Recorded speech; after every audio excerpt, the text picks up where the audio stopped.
कितना अच्छा हो अगर आपको ये पता चल जाए कि आपका पूरा महीना कैसा जाने वाला है, आपको अपने महीने में किस-किस चीज़ का ध्यान रखना है।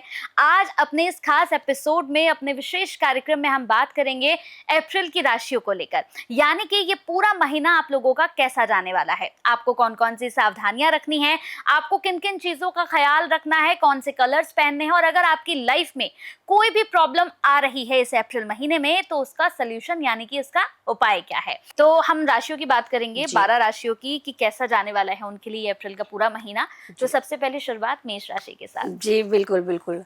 पहली राशि मेष राशि एरीज़।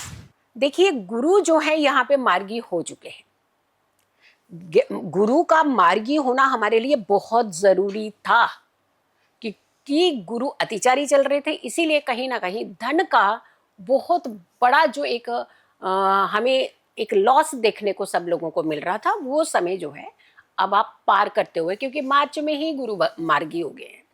अब हमें यहाँ ये ध्यान रखना कि हमें क्या-क्या करना है इस बार। सबसे पहले मेष राशि की बात करते हैं तो 2 अप्रैल से 30 अप्रैल तक गुरु जो है, मंगल जो है वो रहेंगे मीन राशि में आपकी, और मीन राशि आपके कुंडली से 12वें भाव की राशि है।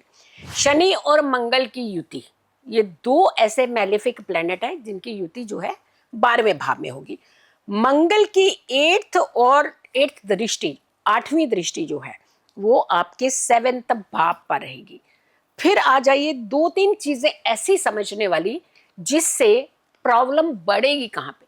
आपकी तरफ से क्रिएशन होगी लड़ाई की, आप पारिवारिक झगड़ों में सबसे पहले बड़ी भूमिका निभाएंगे, आप पंगा लेंगे किसी से, आपके अंदर ईगो आएगी, आप इरिटेट करेंगे।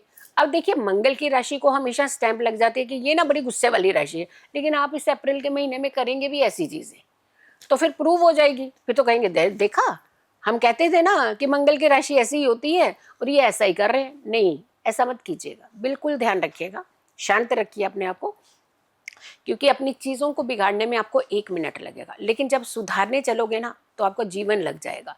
तो इसीलिए कहते हैं ना, इमेज बनाने में बहुत समय लगता है, इमेज बिगाड़ने में मात्र 1 पल लगता है। तो आपने वो चीज़ें नहीं करें। कुछ भी पार्टनरशिप किसी भी तरीके की अगर आपने किसी के साथ की है या करने जा रहे हैं, हम कहेंगे कि अप्रैल के महीने में थोड़ा सा संभल करके रहिए। कहीं ना कहीं इसमें आपको व्यक्ति तो मिल जाएगा, पार्टनर तो मिल जाएगा, पार्टनरशिप करने वाला व्यक्ति भी मिल जाएगा, फंडिंग लगाने वाला व्यक्ति भी मिल जाएगा, लेकिन ये जो पार्टनरशिप है ये ज़्यादा लंबे समय तक नहीं चल पाएगी। इससे आपका धन का नुकसान भी हो सकता है, इसका काम जो चला चलाया काम भी होता है वो भी कहीं ना कहीं लॉस के घेरे में आ सकता है। तो आपको मेहनत भी ज़्यादा करनी है, पैसा भी लगाना है, और उसके बाद अगर आपको फ़ायदा नहीं हुआ तो फिर आप परेशान हो जाएंगे। अगर हम गुरु की बात करते हैं तो गुरु आपकी राशि से 3rd भाव में मार्गी चल रहे हैं। अब 3rd भाव हमारा पराक्रम का है, यानी मेहनत में कोई कमी नहीं रहेगी आपकी तरफ से, लेकिन 7th भाव पर जो दृष्टि है ना वो कहीं ना कहीं आपको ऐसा कर रही है कि चीटिंग की तरफ लेता हुआ नजर आ रहा है।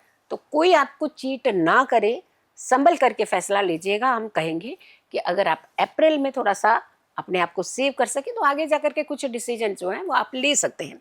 क्या करना चाहिए, ईंटें होती हैं, आपने अक्सर देखा है कि जो बिल्डिंग बुनियाद जो है वो ईंटों से ही शुरू होती है, और अगर हम इस महीने में ईंटों का दान करते हैं, कहाँ पर, जहाँ सार्वजनिक स्थल होते हैं, पब्लिक प्लेसेस होते हैं, वहाँ कोई सिटिंग अरेंजमेंट बन रहा है मान लीजिए, वैसे तो ज़्यादातर गवर्नमेंट ही बना देती है ऐसी जगहों पे सारी चीज़ें, लेकिन जब भी यहाँ ऐसा कुछ बन रहा हो तो आप थोड़ी सी ईंटों का सहयोग वहाँ पे जाकर के कीजिए। उसको दान की तरह मत करिएगा, उसको सहयोग की तरह कीजिएगा। देखिएगा आपका ये महीना, अप्रैल का महीना, एक तो शांत रहेगा, दूसरा आप बड़े नुकसान से बचेंगे, तीसरा एंजाइटी नहीं होगी, और चौथा जो हेल्थ के ऊपर थोड़ा सा इंडिकेशन लग रहा था वो इंडिकेशन जो है कहीं ना कहीं आप रिजॉल्व कर सकते हैं, हटा सकते हैं। जी। तो बिल्कुल उपाय आपने बहुत अच्छे से सुन लिया होगा। बाकी अगर आपको कोई भी और जानकारी चाहिए अपनी राशि से संबंधित तो आप कमेंट के माध्यम से पूछ सकते हैं।